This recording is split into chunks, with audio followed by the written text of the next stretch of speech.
You guys ready? Great. Thank you guys so much for coming out this afternoon.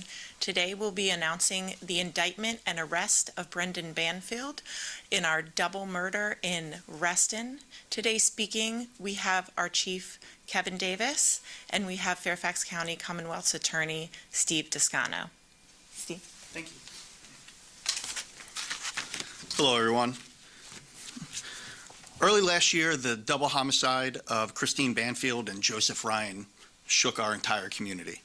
Today, I'm pleased to announce that due to the hard work of police and prosecutors, the Commonwealth's Attorney's Office has secured an indictment against Brendan Banfield for the murder of his wife, Christine, and the murder of Mr. Ryan.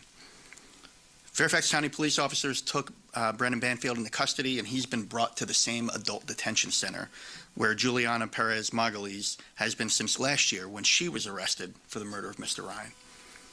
The great investigative work of the Fairfax County Police Department led us to new information, which was instrumental in securing today's indictment that charges Brendan Banfield with aggravated murder and the use of a firearm in the commission of a felony. I'm extremely grateful to FCPD for their continuing efforts in this case, as well as the efforts of Deputy Commonwealth's Attorneys Kelsey Gill and Eric Klingen, who've worked tirelessly with their counterparts in the Fairfax County Police Department. I know that you will have many questions, but I want to caution you that I can't speak much further on specifics, as it is a pending matter, and no one at this podium today wants to do anything that will risk prejudicing a future jury. But suffice to say, we're extremely pleased that we've been able to bring this indictment, as this case has weighed heavily not only on the minds of the chief and I, but on the minds of our community. I hope that the family, friends, and loved ones of Christine and Joseph can find some solace in the knowledge that we're pursuing justice for them. Chief Davis. Thank you, Mr. Toscano, and good evening. On February 24th, 2023, I stood in the middle of a cul-de-sac street in Fairfax County and described the deaths of two persons inside of a residential home. Now, 570 days later, we know the deaths of Joseph Ryan and Christine Banfield are both, in fact, murders. As you are aware, we charged Juliana Margulies with the murder of Joseph Ryan on October 13th, 2023. She remains in custody and awaits an upcoming trial. As described by Mr. Toscano, we are today announcing aggravated murder charges against Brendan Banfield for the murder of his wife, Christine Banfield, and Joseph Ryan. To be clear, Brendan Banfield, then 38, and Christine Banfield, then 37, were married and living in a single-family home with their then 4-year-old daughter. Also living in the house was the family au pair, Juliana Margulies, then 22 years old. Joseph Ryan, then 39 years old, lived in Springfield, Virginia at the time of his murder inside the Banfield home. Fairfax County police officers responded to a 911 call from within the home on February 24th, 2023. In an upstairs bedroom, we found Joseph Ryan deceased as a result of gunshot wounds and found Christine Banfield suffering from stab wounds. Christine was transported to a local hospital and pronounced dead. We recovered 2 firearms and a knife. We know Brendan Banfield and Juliana Margulies, the family au pair, were involved in a romantic relationship at the time of the murders. I will not describe our victim Joseph Ryan's relationship with anyone involved in the case at the moment because this investigation continues. And like any criminal investigation, our probing of the facts does not end when an arrest is made. This much is clear. We have evidence to now allege that Christine Banfield's life was unlawfully taken and Joseph Ryan's life was unlawfully taken. We are very limited, as Mr. Toscano stated, in providing additional details to your many inevitable questions this evening. We will not try this case in a news conference, nor will we compromise the integrity of our ongoing probe and investigation. The detectives, prosecutors, and victim services specialists who still work tirelessly on this case know who they are. To the Benson and Ryan families, a special thank you for your patience and trust. And now we will do our best to take some of your questions. Yes, sir. Chief, could you illuminate at all, or to the Commonwealth State's Attorney on the new information that you received? We could probably, I'll give that to you. Yeah, I appreciate that. This is slide. That's sliding off. I will be honest, I anticipated that question, and I wish I could give you that information. But I feel like that would compromise what we're trying to do here going forward. All I can tell you is that we did get new information due to the great work of the Fairfax County Police Department, and that information was very instrumental in getting today's indictment. But as to what that is, that'll come out in trial. Two questions which either one of you feel free to answer. First one is just which district circuit court will the suspect be in? And then the second question is just working so closely on this case for the past 570 days, as you both said, what does it feel like to now have a second arrest and what you can now determine as two murders? Maybe I'll take the second part. Mr. Descano can take the first.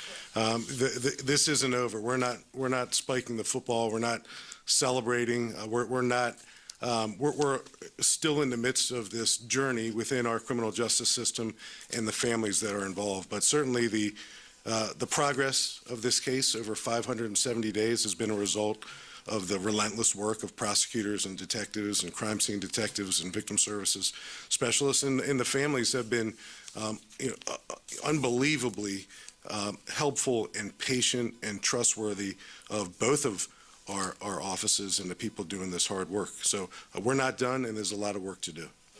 But the jurisdictional question? Yeah, all this is going to happen in Fairfax County Court. We anticipate that Mr. Banfield will get arraigned later this week in Fairfax County General District Court, and his trial will be taking place in Fairfax County Circuit Court.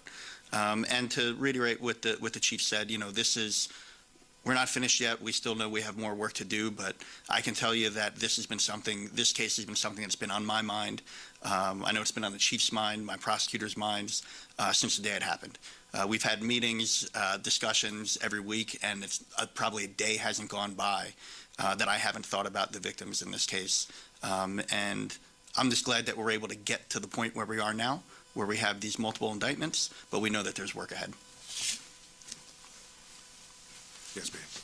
Can you Katie. elaborate on what's happening at the home of the Banfield home as we speak? I know there's possibly a SWAT team, other police officers blocking off that area. Can you Yeah. elaborate what's going on there? We are executing a search warrant at his home. I'm not sure if that is still ongoing. I know that happened some time within the last couple of hours.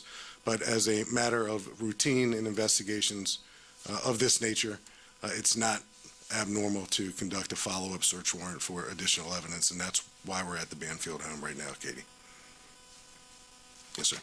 You mentioned the Banfields had a then 4-year-old daughter. Could you describe kind of what the last couple of years have been like for her care and where she is now, if she's taken care of, she's okay? Yeah, she's okay, but out of respect for the families, and she's still a little girl, we're not going to go into what life is like for her, because people who care about her are ensuring that she is taken care of. Certainly, it's probably not an easy thing for any family to go through, but the right people are involved to make sure that she's taken care of. Yes, sir.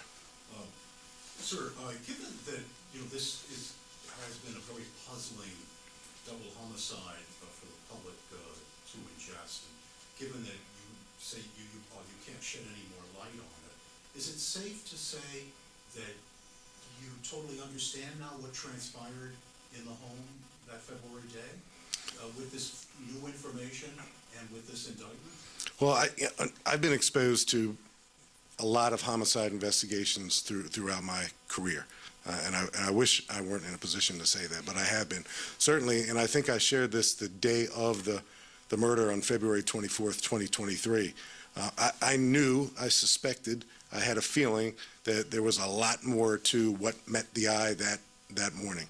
And certainly, it has taken a road 570 days later where we are finally in a position to announce that 2 persons are being charged and held responsible and introduced to our criminal justice system for these 2 murder. So I'm not going to characterize my opinions about the evidence other than to describe the evidence exists in abundance to give us probable cause to bring these charges forward. And it's digital evidence, it's physical evidence, it's forensics evidence, it's circumstantial evidence. The detectives, the prosecutors have worked meticulously to ensure that every T is crossed and every I is dotted, but the work still goes on. Sir, just a follow-up question on Keith's point. I apologize if I missed this, but can you confirm if Mr. Banfield has been living in the home this whole time? I believe he has. Olivia? I know there were, 4, if I'm correct, aggravated murder charges. Can you just explain the nuance there? I know there's 2 people. Yeah, absolutely. So we did charge 4 different aggravated murder charges, even though we're only talking about 2 victims. The reason we did that, it's very lawyerly and technical, but essentially it boils down to, in the aggravated murder statute, there are a number of different options to prove that. And when we took a look at what we intend to present at trial, we believe that our presentation of evidence can possibly hit both of those different subsections elements.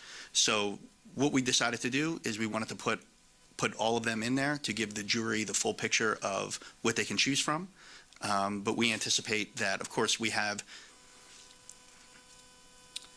The reason that we did that, quite frankly, is we wanted to cover all our bases, make sure that the jury had every option that they could possibly want when taking a look at the evidence. So I know that it's a little unusual, but the aggravated murder statute, the way it's written in Virginia, is a quite unusual statute. We wanted to just cover our bases. Please. At what point did Brendan become a suspect in this case? I know initially the narrative was that Joseph stabbed Christine. At what point did you stop believing that and begin to look at Brendan? So that kind of gets back to our efforts to kind of describe gently that we can't go into certain aspects of the case, and that's one of them.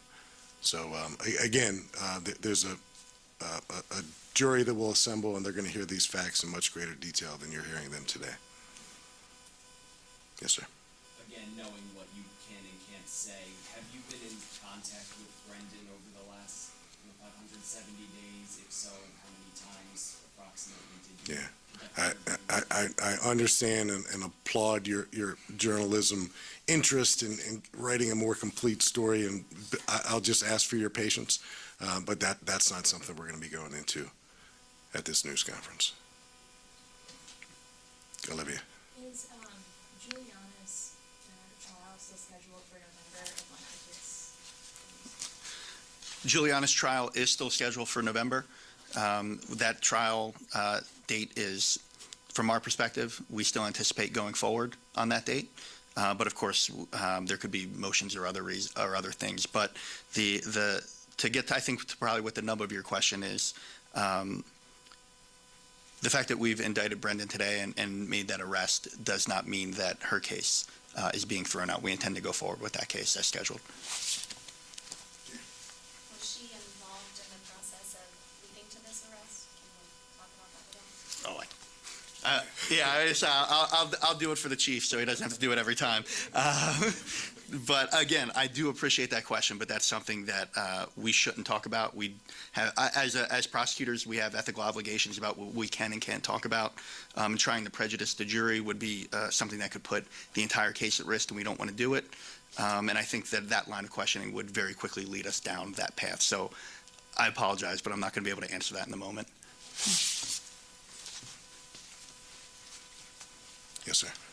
May I ask, I think I heard you say there were 2 firearms recovered from the scene and a knife. Is that new information? Can you say that both the guns were discharged?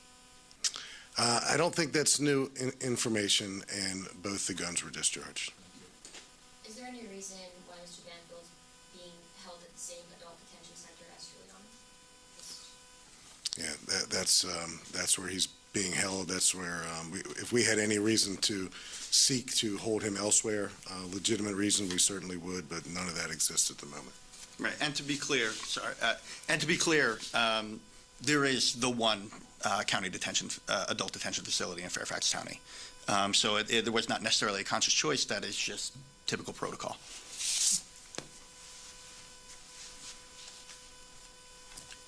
Okay, I've never had to call on Jackie Benson or Sierra Fox. Anything else? I mean, I want to ask the relationship between Banfield and Ryan, but Yeah. can't touch on that. I Yes, already know ma'am. your answer. Okay, thank you. Thank you for your patience. And a lot of work has gone into this case by people in this room and elsewhere, and it's certainly a moment to pause and reflect on the great work. Yes, sir. Forgive me if this is an old question or something that's already been asked, but either of those weapons belong to Banfield? So we'll apply the same answer to that question as well. Were they discharged by two different people? The same answer. No. Same response to the question. Trying to trip me up. No, we can't go into that level of detail. Olivia. You might not be able to answer, but can you speak to where he was arrested today or He was arrested in Fairfax County. He was in a motor vehicle, and our fugitive team apprehended him without incident. Mr. Toscano, when is his next court date? I anticipate that he'll probably be arraigned tomorrow, and if not arraigned tomorrow, then it will be Wednesday. And then I would anticipate that we will have some sort of court date, or trial date, I apologize, set rather quickly. Again, that's just typical procedure, but since he is in custody, I would look for an arraignment within the next 24 to 48 hours. Thank you all for covering the story. Thank you. Thank you very much, everybody. Thank you all so much for coming out. If you want any of the pictures or B-roll we have of the arrest and brought inside, you can use the QR code in the back of your media packet there. We'll also be putting the full details of the indictment and the arrest online on our blog. You can follow us there for the pictures as well. Thank you so much. Thank you.